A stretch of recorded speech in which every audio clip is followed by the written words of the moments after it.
Alors, pour créer la pile Daniel, nous aurons besoin d'une plaque de cuivre, une plaque de zinc, du papier à poncer, 3 récipients, du papier que l'on va imbiber, puis 3 solutions, du chlorure de potassium, du sulfate de cuivre, du sulfate de zinc et un multimètre qui jouera le rôle de voltmètre avec ses 2 pinces croco.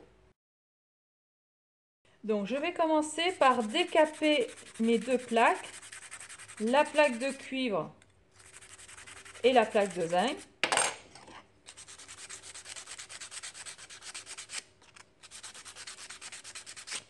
Ensuite, je vais placer la plaque de cuivre dans le sulfate de cuivre, donc la solution bleue. La plaque de zinc dans le sulfate de zinc.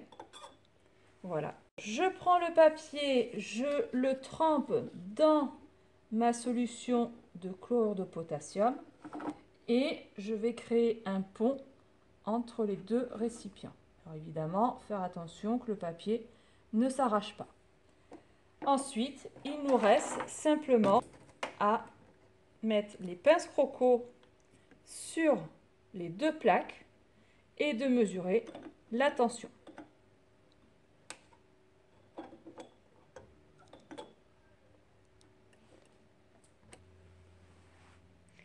Je relève maintenant la valeur sur le multimètre.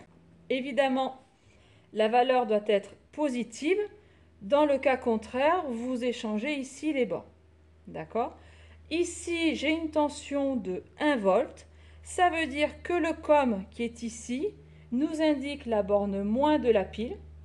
Et le plus nous indique ici la borne plus de la pile. Je rappelle que la borne positive d'une pile s'appelle la cathode.